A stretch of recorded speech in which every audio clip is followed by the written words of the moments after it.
Am I the a-hole for ruining a funeral and potentially costing a lot of family members their jobs? Original post. My grandparents passed away recently. I followed the guidelines my grandma set up for her final event. Her church, her burial plot, her casket, and the same for my grandpa. I just didn't expect for it to be a joint funeral. I sent out the notifications to friends of theirs and family after the date was set in stone. Their friends all came, so did most of my grandma's church, but no family showed up. I wasn't surprised. I hadn't seen most of them in about 4 years. I had a great time with my grandparents' friends, and then I went back home and cried my heart out. I had been their sole caregiver, and I didn't know what to do without them. I had taken care of them for 15 years. It started with little things like lifting heavy things and escalated to needing to change the bed twice a night sometimes. I was empty and started to scroll through my grandpa's Facebook to see pictures he posted before his memory went. I found a group, started about 3 years ago, that was being flooded with activity.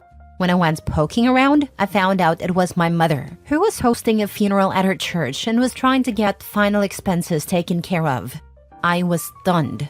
Here was the woman I hadn't spoken to since throwing her out of the house for stealing jewelry and upsetting Grandma terribly by using her Alzheimer's against her. How could you forget my birthday? You promised to give me this. I went to the funeral my mother had planned and listened to the pastor, and then my mother got up to talk. She told everyone how hard it was taking care of them, and something inside me roared to life. I don't remember everything I said, but it did include that she didn't pay for anything for them. Not their caskets, not their burial plots, not their cremation, nothing. I told everyone I put them to rest at the funeral Grandma planned herself 4 days prior. I said she never paid for any of their care or even seen them for 4 years. I was asked to leave and drove home. Later, a cousin asked me if what I said was true, and when I said it was, and I could provide proof, they explained my mother had been taking funds from the family for years to pay for their care at a facility because they had outlived their insurance policy. They also explained I got a lot of people in trouble because somewhere in my speech I had shouted I had done it all alone for years without any help. A lot of family members used my grandparents as an excuse to get out of work and had invited their co-workers to the funeral. By hearing my outburst, they were now in trouble for lying as for the reasons to leave work or miss days. She then went on to ask me about the inheritance and when would that be passed out. I told her that if anyone had earned the inheritance, it had already been taken care of. I thought I was in the right, but now I'm doubting myself after so many cousins and family members are calling me to tell me I handled it really poorly. Am I the a-hole? Did I handle this badly? Everyone's telling me I did. Now for the top advice before reading the update. Not a-hole. I'm honestly not entirely sure how you could have handled that better without being ignored. Your family members created these situations for themselves and now must deal with the consequences. I mean, most of it, not all of them came to their actual funerals. You handled everything, both for their care over the last 15 years and in their passing. And that's probably been very hard for you, especially if you don't have any support yourself. I hope you do. Be kinder to yourself. You're grieving and will need some time to heal. None of the family members came to the funeral. Some of them I've excused in my head because of my mom's actions. She sent out messages to everyone that the location had changed due to issues with the size of the location. Grandma had picked out the location for her funeral, the same place she used to teach sewing lessons and run childcare teaching events. She loved that location. It was attached to her church. She didn't care what your question was. She'd answer it and help you solve it. Didn't know how to fix the seam of your jeans? She could help. Didn't know how to stop your baby from crying all night? She'd know. She ran a lot of services for her community that still stands strong today, one of which is the Early Days program at her church. Members sign up to visit new parents, do laundry, vacuum, dust, do dishes, cook a meal, watch the baby if the parents need to sleep. I'm so proud of her for the impact on our community she left. Your grandma was an incredible person. Condolences on your loss of both grandparents. Not a-hole. You told the truth. The truth exposed your mother's hypocrisy and how she was scamming the family for money. It also exposed the scams of those who were pretending to care. The term for this is poetic justice, and it was overdue. I'm still trying to figure out why they would lie about coming to help and not even bother to pick up the phone to call and check in with them. It makes no sense why they would use that as an excuse to me. What did they have to gain? A free day? They have dozens of other people they could have used, but they fixated on using my grandparents. Because using them made them look good. Oh, I need a day to take my elderly grandparents who have Alzheimer's to the doctors. Makes them look selfless and caring, and most employers would be more willing to overlook those days. Don't for a minute feel bad for those who got in trouble. They all dug their own holes. If they lost their jobs, that's on them for lying, not you for exposing their lies. Stop worrying about the people who didn't care and remember your grandparents and the good they did and the time you had with them. I'm sure they appreciated all that you did for them. Now for the update. Thank you all. I felt I was the a-hole because of how badly I reacted at the memorial service my mother held. It was very far out of character for me. I am usually very quiet and I don't talk too much often, much like my grandpa. I screamed at them. I cried, I waved my arms and made an absolute spectacle of my grief. I feel so embarrassed by how I argued and carried on. Several family members are asking questions and seem genuinely bewildered by the circumstances. This happened on Sunday and it's Friday now. I am still feeling as lost as I did at first. One of my uncles did lose his job. That was confirmed earlier. He had multiple schemes going on at his workplace, with a need for a medical lift bed for grandma, and got his coworkers to donate around $8,000 in total.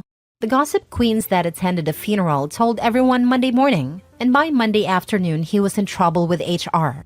This wasn't the only way he tried to earn funds. There are at least 2 others I know about from his son. His son, my cousin, is furious with his dad and my mom.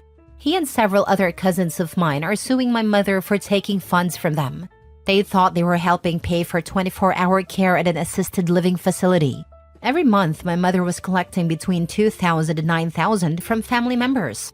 She would lament to them how hard and soul-crushing it was to see such strong people just staring vacantly off into space. How they were unresponsive. But this wasn't true. My cousins apologized for not reaching out to me, but I'm not very close with anyone in my family. Some of you guessed it in the DMs, but yeah, I was an affair baby.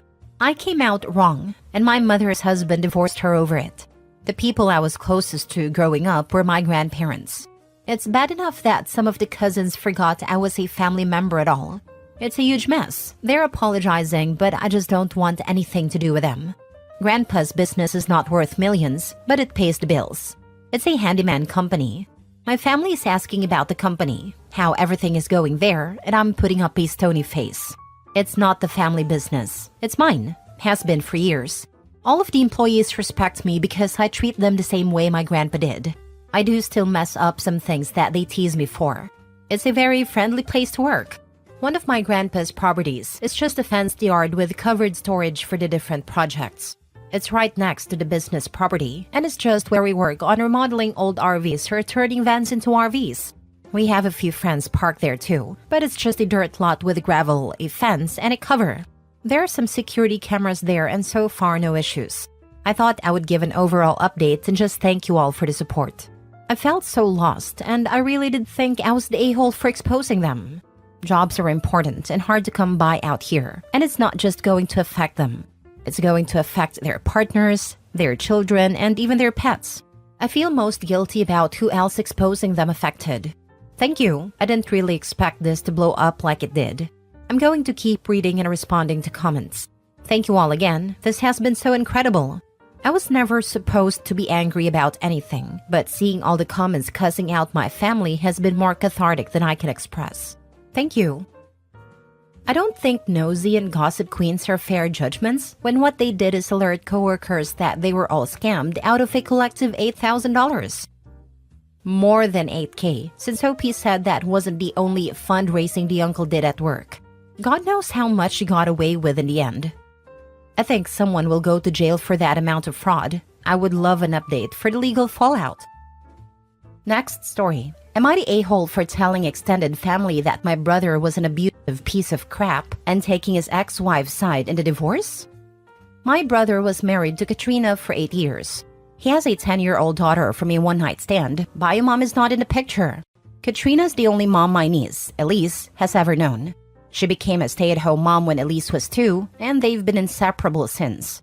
She wanted to adopt Elise, and Elise's bio mom wanted the adoption to happen, but her dad refused. When Elise was around 4, my brother started using her to control Katrina.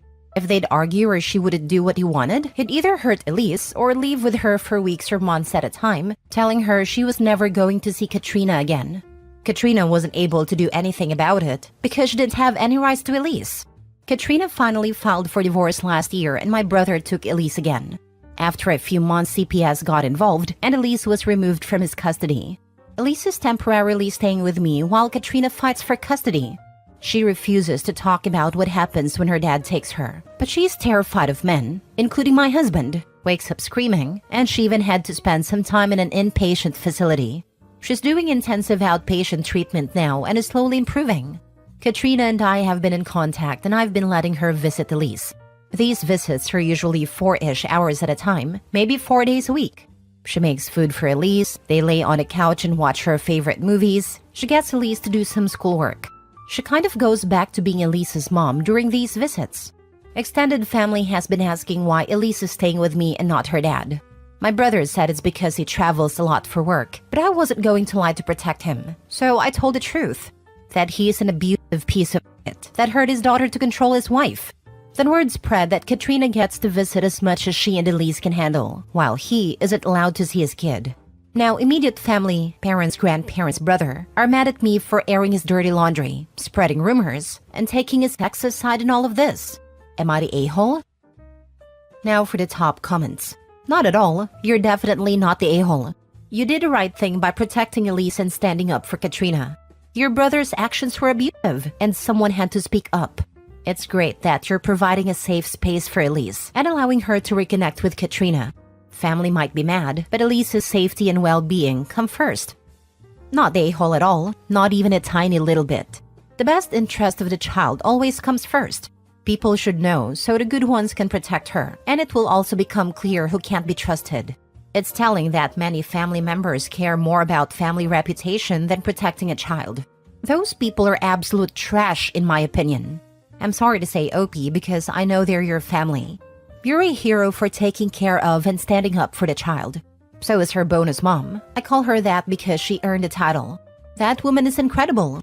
Someone who uses her goodness against her like that doesn't deserve anything good in life at all. I like how they said sided with X and not sided with her abused grandchild. Are mad at me for airing his dirty laundry, spreading rumors. If brother didn't want his dirty laundry aired, he shouldn't have created it. CPS removed his child from his custody. He should be ashamed of what he's done. I hope there are legal consequences for him. It's not a rumor when it's true.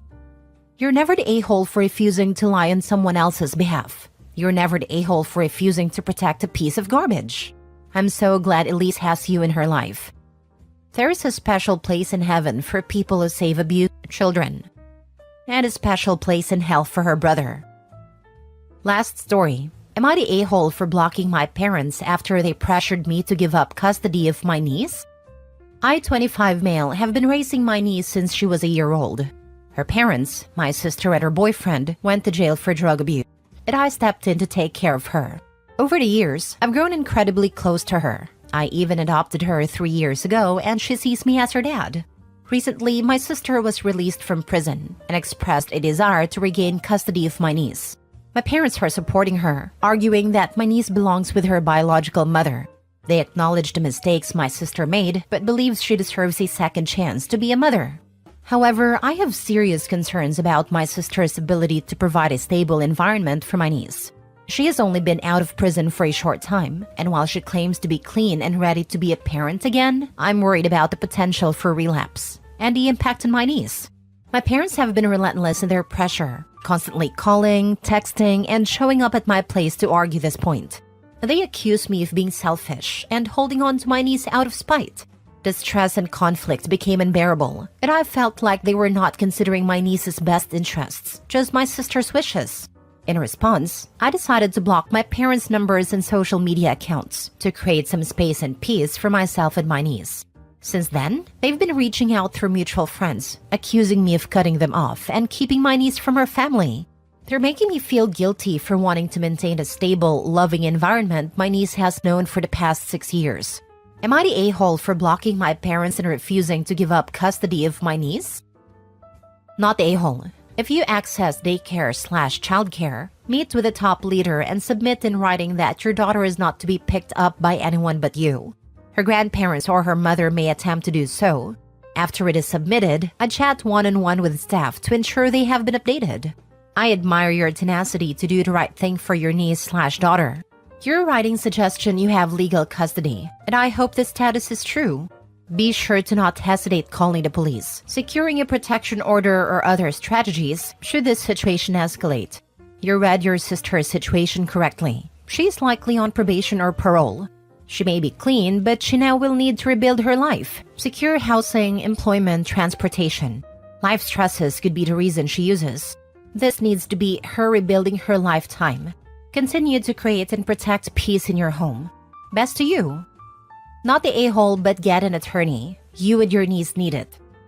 If OP has custody and can take extra steps to limit who has access to the child, what is the benefit of an attorney? Retaining fees are quite steep. I'm asking to learn. Having dealt with crazy family members demanding access to my own kids and using other family members to access them and deliver messages to them, the best thing it does is signal to the crazies that you are serious. They think they can keep pushing because you're a family and can't ever tell them no because it's the family code. If you keep saying no, they just tell themselves they're the hero saving the kids from the mean person telling them no. It's amazing how suddenly they stop the BS when an attorney threatens them with legal action. An outside authority told them to cut it out or else. It's very effective and was worth the money to keep the crazies on their best behavior. I second this and contact schools to reiterate who is and is not on the access list. Crazy family has often weaponized police, child services, filed false abuse reports, all to paint the custodial guardian in an abusive light. Cover your assets / start recording calls, messages, and texts into online vaults. 3. If you're ultra paranoid. Also printed copies, transcripts of voice messages. Document. If at a moment's notice you need to file a no-contact order / anti-harassment, you will need printed copies to file with a judge later in court. You can also work with Child Protective Services to oversee your sister earning back partial custody. If you choose to communicate with a pushy family, do it through email only. It creates a valid paper trail, and you can carbon copy, CC, anyone who needs in on a conversation. If they really want to get nasty, take your sister to court for child support and back pay support. This always is a viable threat when they get super pushy. Your fears are very valid.